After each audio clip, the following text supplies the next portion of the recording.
우중 가운데서도 하나님의 말씀을 사모하며 이 자리에 나오신 우리 성도님들 진심으로 사랑하고 또 환영하고 축복합니다.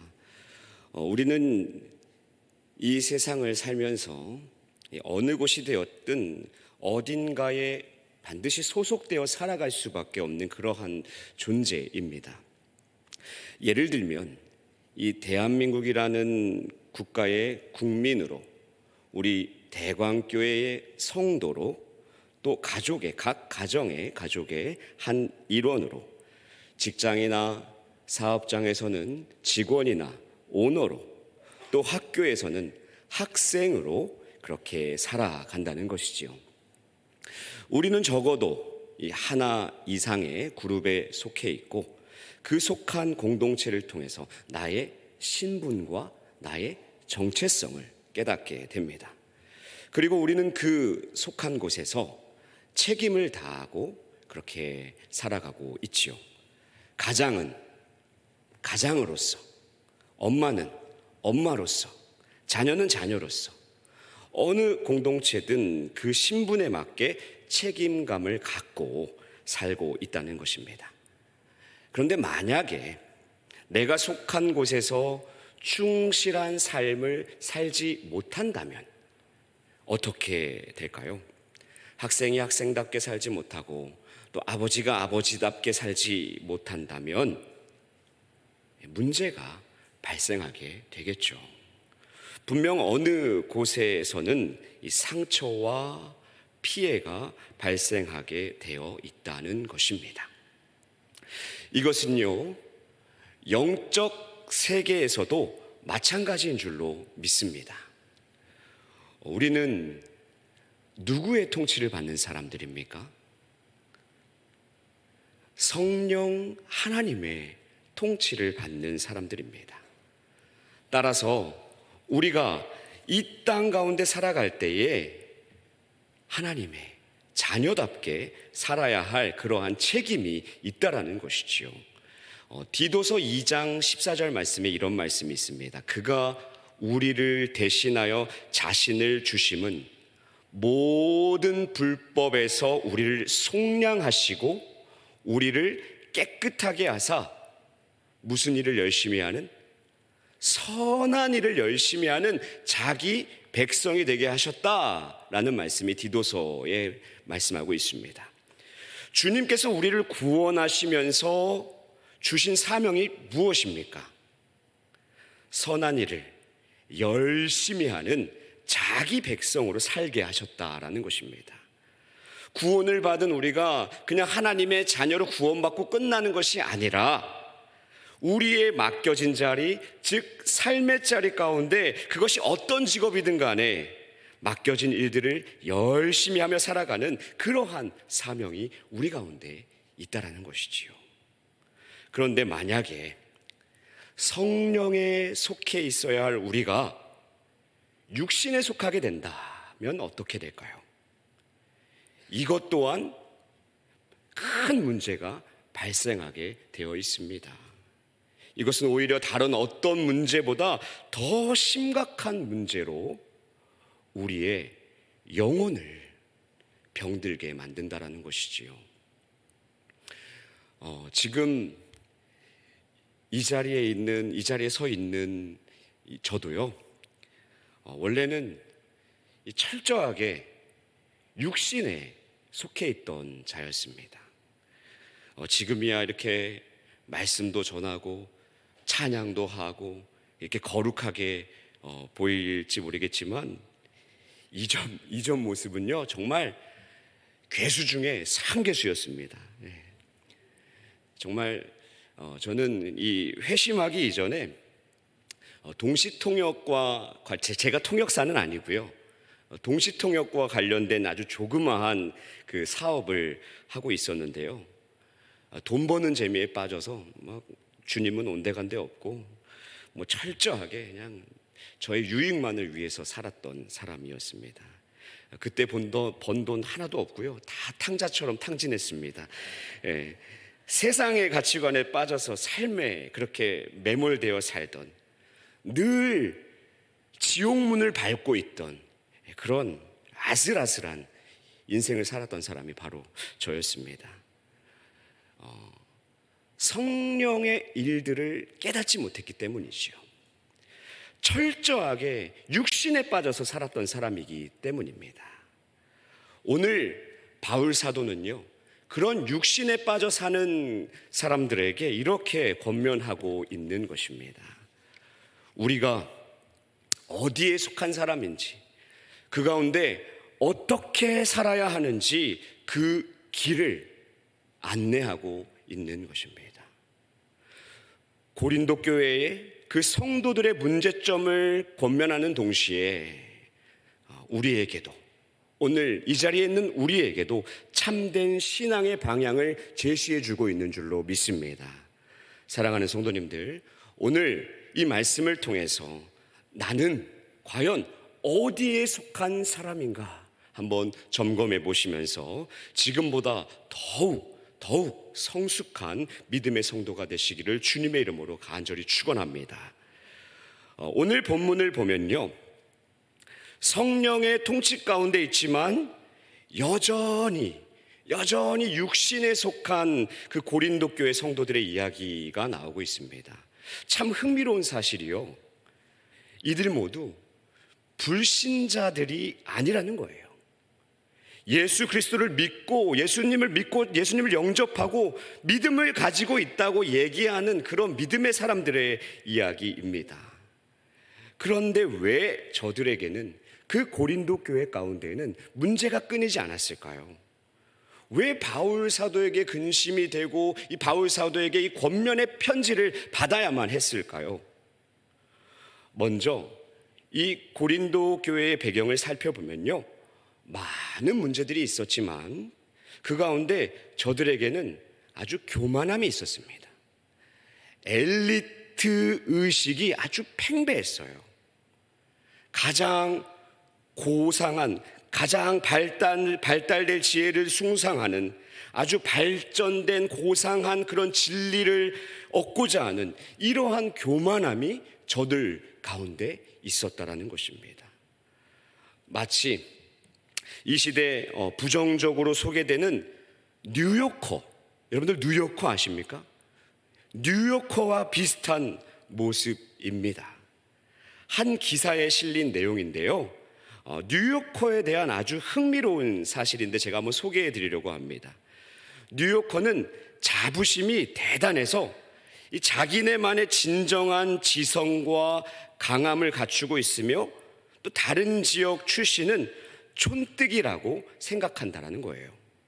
미국인에게 아이언 아메리칸 이렇게 물으면 뉴요커는 이렇게 대답한대요.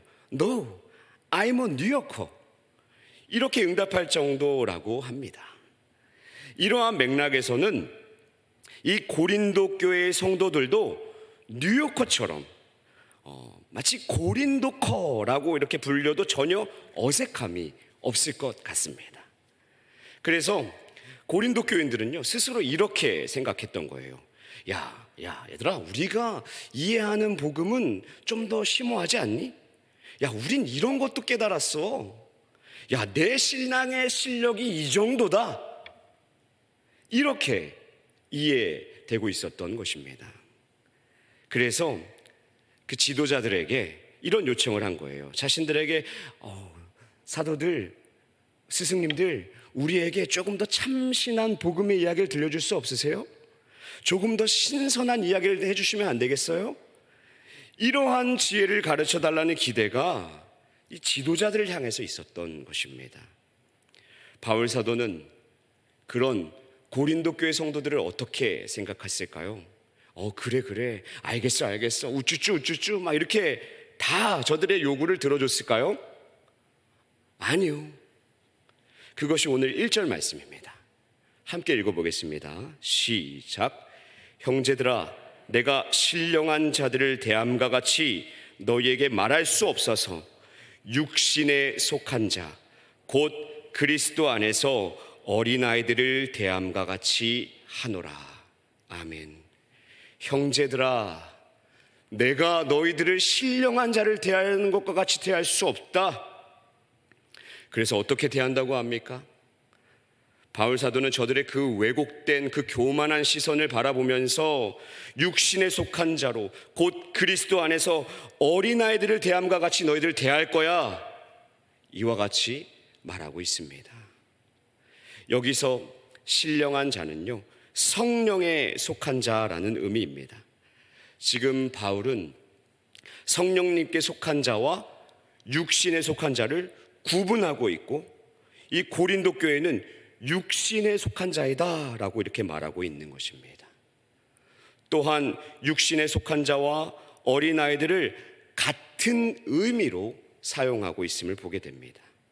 바울이 저들을 볼 때, 저들은 아직 복음을 이해하지 못했구나, 아직 육신에 속해 있는 사람들이구나, 아직 어리구나, 그래서 내가 저들을 어른처럼 대할 수 없다, 어린아이처럼 대할 수밖에 없다, 이렇게 말하고 있는 것입니다.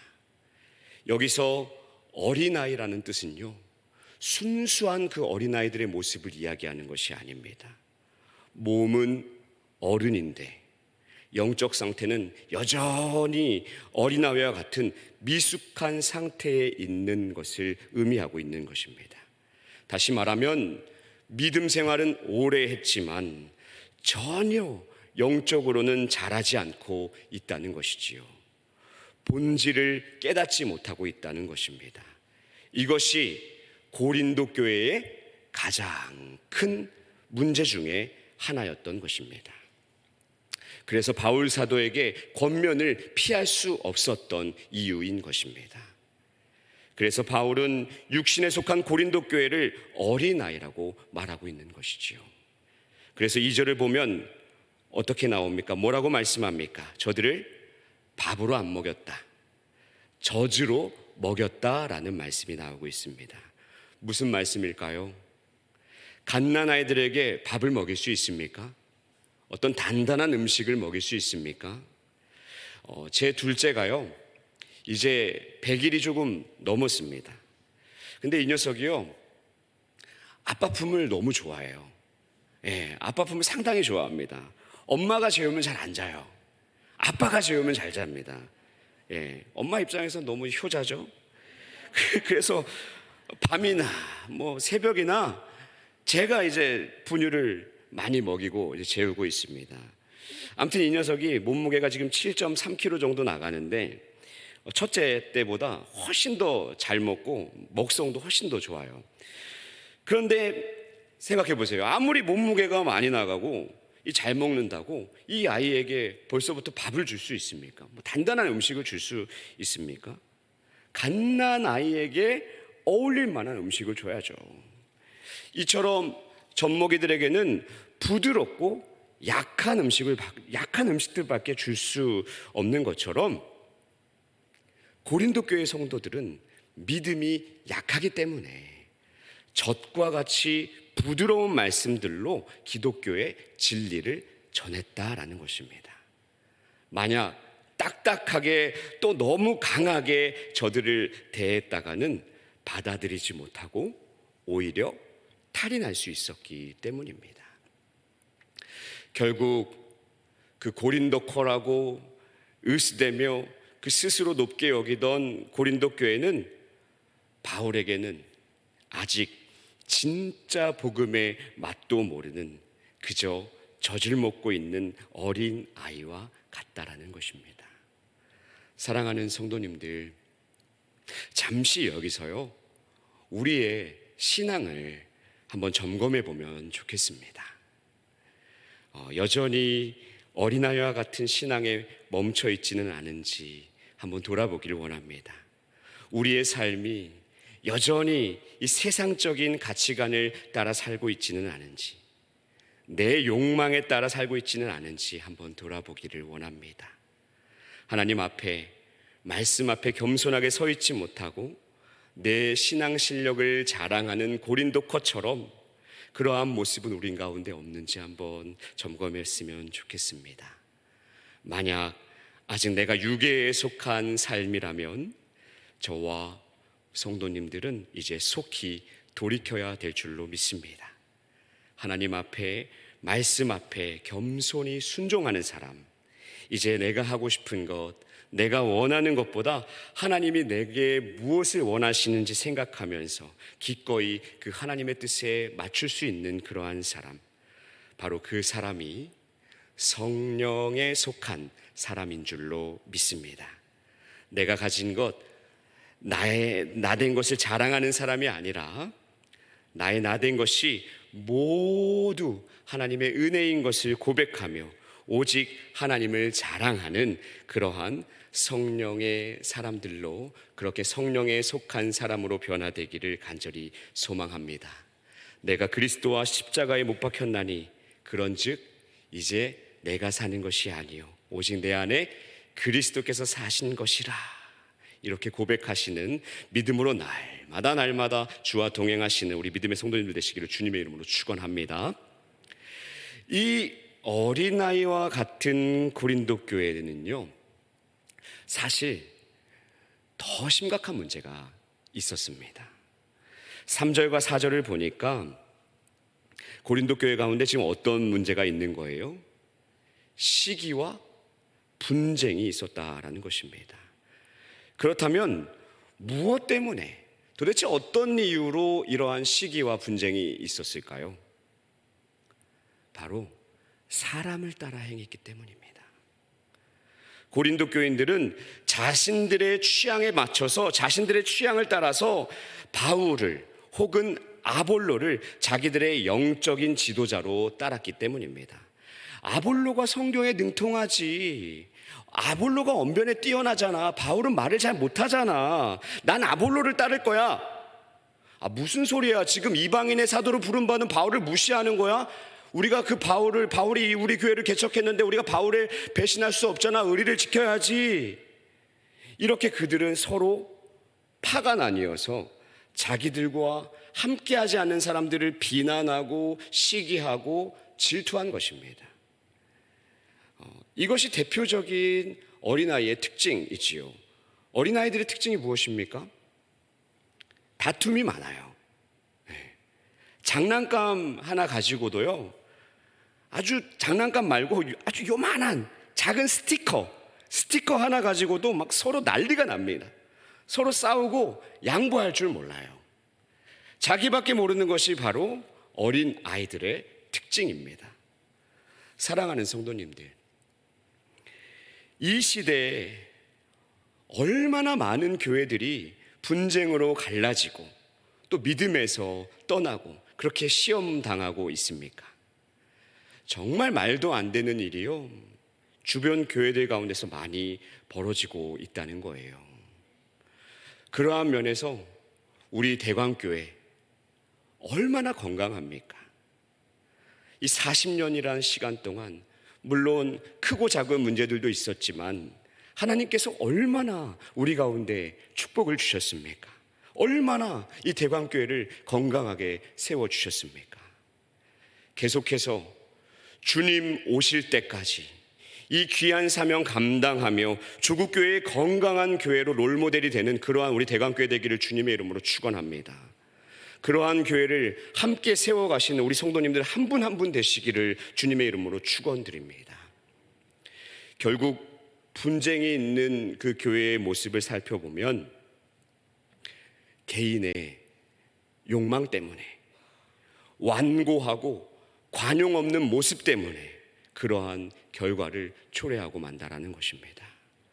사도 바울은 이런 욕심 많고 이기적인 모습들을 보면서 육신에 속한 자, 어린아이 같이 대한다, 어린아이 같은 모습이다 라고 이렇게 말하고 있는 것입니다.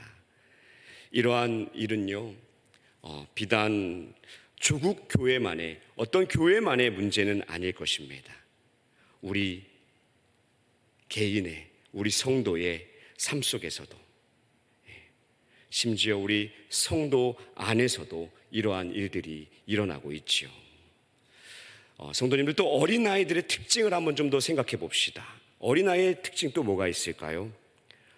외모, 말투, 재미, 감동, 즉각적으로 보여지는 모습만 생각하고 그러한 모습만 따라가는 것이 어린아이들의 특징이지요.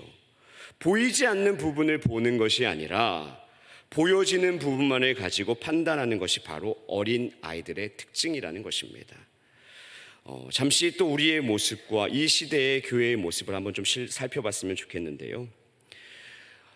우리 대광교회는 물론 그렇지 않지만 너무나 건강한 모습이지만 많은 교회의 성도들이 이렇게 생각하고 있습니다. 신앙생활을요, 하나의 문화적인 요소로 그냥 서비스로 여기고, 그러니 이 좋은 시스템을 찾아서 화려한 종교적인 겉모습만 추구하는, 그러다 보니 저들의 입맛에 맞는 목회자를 찾고 만능 엔터테이너 목회자를 추앙하는, 어쩌면 이 고린도 교회의 교인들과 같이 너무나 육신적인 가치가 이 시대 조국 교회 가운데 우리 안에 스며들어 있지는 않았냐라는 것입니다. 우리는요, 항상 이러한 모습을 경계해야 될 줄로 믿습니다. 우리가 분명히 기억해야 할 것은요, 어떤 좋은 컨텐츠가, 어떤 서비스가, 좋은 시스템이, 만능 목회자가 우리를 구원할 수 없다라는 것입니다. 물론 저마다 정도의 차이는 있겠지만 대부분의 사람들을 보면 하나님을 온전히 바라보지 못하기 때문에, 그 시선이 사람에게 집중되어 있기 때문에 이러한 일들이 일어나게 된다는 사실입니다. 사랑하는 성도님들, 이처럼 육신에 속한 자, 어린아이와 같은 신앙을 가진 자들은요, 뉴요커처럼 고린도커가 되어 나의 신앙을 자랑하고 또 그렇게 교만한 삶을 살아가게 되고요, 하나님을 바라보지 못하고 사람만 바라보며 시기하고 분쟁한다라는 사실입니다. 그렇다면 이와 반대로 성령에 속한 사람은 어떤 모습일까요? 어떤 모습이어야 할까요? 오늘 5절에 답이 나와 있습니다. 그런즉 아볼로는 무엇이며 바울은 무엇이냐? 그들은 주께서 각각 주신 대로 너희로 하여금 믿게 한 사역자들이니라. 아멘. 성령에 속한 사람의 시선이 바로 여기에 있습니다. 지금 바울이 이렇게 말하고 있는 거예요. 바울이 무슨 말입니까? 아볼로가 무슨 말입니까? 나와 아볼로는 단순한 사역자들입니다. 교회를 세웠고 또 큰 교회의 담임 목사여도 우리는 사역자일 뿐입니다. 너희의 시선이, 고린도 교회 그 성도들의 시선이 우리에게 머물러 있지 말라는 것이지요. 사역자는 하나님과 같이 동등한 자리에 있는 사람이 아니라는 것입니다. 이것이 바울의 고백인 것입니다. 결국 성령에 속한 사람은 어떤 사람입니까? 사람을 보거나 어떤 외적인 것을 보는 것이 아니라 하나님만 바라보는, 하나님만 의지하는, 그렇게 하나님과 동행하는 그런 신앙생활을 하는 사람이 성령에 속한 사람인 줄로 믿습니다. 또 6절을 보면 나는 심었고 아볼로는 물을 주었으되 오직 하나님께서 자라나게 하셨나니, 바울은 심는 사역을, 아볼로는 물을 주는 사역을 하는 사람이라는 거죠. 이 바울이 심었다는 것은 그리스도의 말씀이 선포되지 않은 곳에 복음을 전하며 교회를 세웠다는 것입니다. 그리고 언변이 좋았던 설교자 아볼로를 통해 세워진 교회에 말씀이 지속적으로 전해졌다는 것입니다.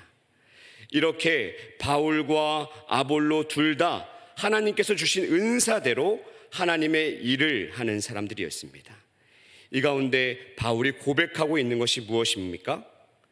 자신들이 주목되는 것이 아니라 오직 하나님께서 자라나게 하셨다, 이렇게 고백하고 있는 것입니다.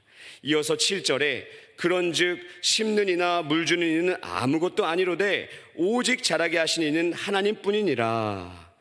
자신들은 아무것도 아니라는 것이지요. 오직 자라게 하시는 이는 누구입니까? 바로 하나님 한 분뿐이라는 것입니다.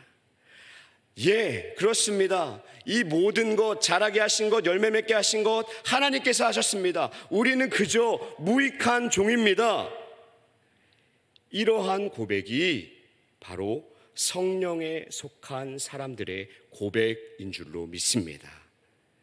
각자의 자리에서 각자의 재능을 가지고 하나님 앞에 충성된 일꾼으로 살아가는 것. 그러나 그 모든 것 나 된 것이 아니라, 내가 나의 힘으로 하는 것이 아니라 하나님이 하십니다. 하나님께서 하실 것입니다. 이렇게 고백하는 자가 바로 성령에 속한 사람이라는 것입니다.